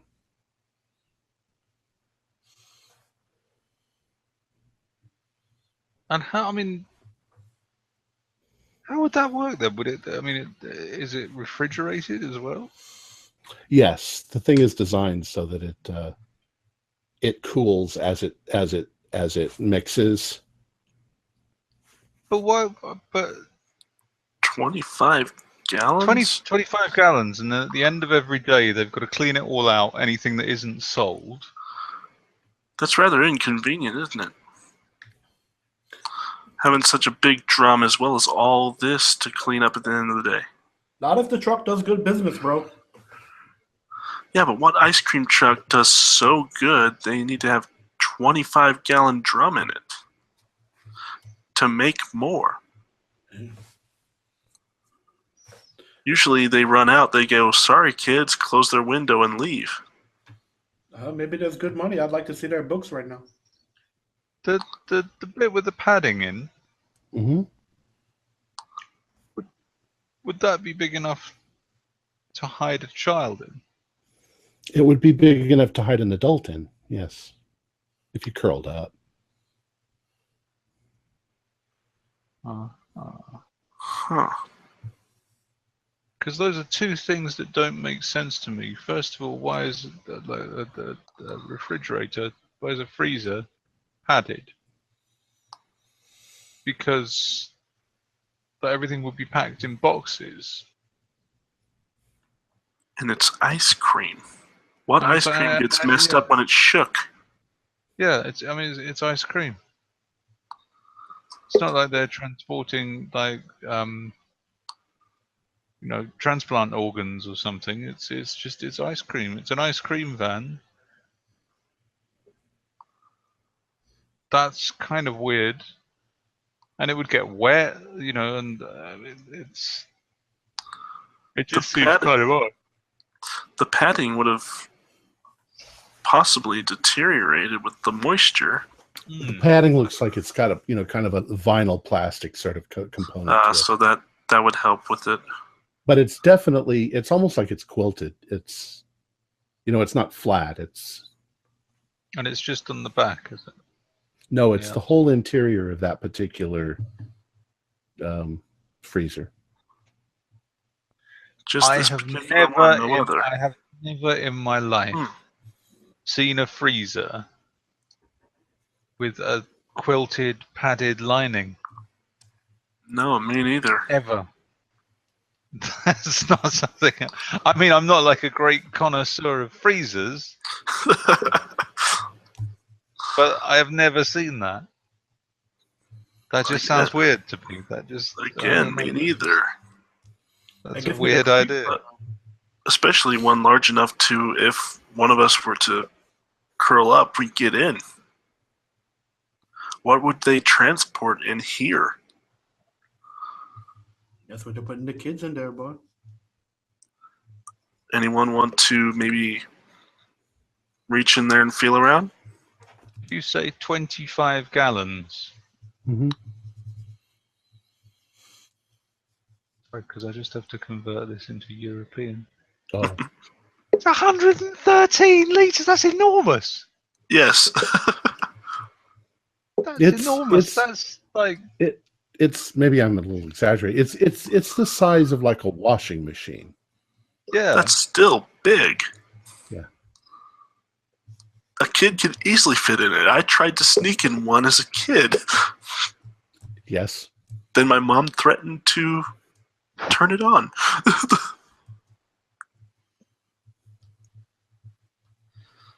Wow. This is uncanny. What? I'm actually going to curl up and get into that padded area and start just feeling around the quilted interior. There doesn't seem to be anything, like, once again, no hidden compartments or anything. The thickness would be about like that because, of course, you've got insulation, you've got cooling things going between, but it's just a freezer with padding on it for some reason. This is too weird. A huge washing machine sized vat for making ice cream on top of a freezer with the padded interior, like it's a padded cell in an asylum. This is... I would like you all to do sanity rolls, only because it's so weird. You have a really uneasy feeling about this whole thing. I straight up do. No sanity check needed. This is like one of your books, bro. Oh. I'm afraid I've failed. 68 out of 70. Who barely made it. So 1 or 2. 1 if you made it, 2 if you failed. Okay, 1. Okay. And I Maybe think... we should get out of here, bro. This got a little real just right now. A little too real. So you guys can leave? Well, there's not much else we can find in here. It's Yeah. Just as we're leaving, let's shut it up, lock it up. Yeah. While they're closing that up, Put the plastic box back where it was. I'm just gonna wander over to one of the other ice cream trucks and just look inside. Okay. And see what the layout is. I mean, in comparison to that vat thing in there, I mean, I know ice cream trucks would have Soft serve. Yeah, a soft serve thing. But it's not going to be anywhere near that size, is it? The other trucks, from the best you can see looking through the windows, they have 2 freezers and they have soft serve, and you don't see anything like an ice cream maker. Or the padded freezer interior thing. Or a third padded freezer. A lot of them have cleanup. They have like a little sink, and they have cleanup stuff in the back. The one that you were in probably had that too, but it was small. Yes, it's quite different. This is different. And I think that's where we should end it. Really odd. Is there any identifiable like make or model of this truck, or is it like a make that we've never seen before? Let's just say that it's not important to the story. So yes, there is, but I'm not ready to make up another. Let's call it there, and we will pick this up tomorrow night. Our players included Jeff Beck, Kirk LeBlanc, and Mick Swan, with yours truly as a Keeper of the Secrets, Keeper of the Secret shirt. Our musical intro, Halloween Dawn, was created by Twin Musicom and is licensed under a Creative Commons Attribution license. We're currently producing 4 shows a week with music and sound effects added in post-production in order to create a richer listener experience. We provide audio-only versions of our shows free for you to download from Podbean or iTunes. Patrons of our show can now enjoy recordings of our pre- and post-game conversations. Some of the funniest and most interesting stuff occurs before and after the show. If you'd like to become a patron, visit our Patreon account. Just $1 or $2 a month will help us a lot. Like, share, and subscribe to our channel for updates on our latest shows, and leave us some comments. We love hearing from you. This is Tom Rayleigh, together with all the members of our gaming club, inviting you to journey with us once again into the darkness for another adventure into the universe of H.P. Lovecraft and the Call of Cthulhu role-playing game. Until next time, good luck and good gaming.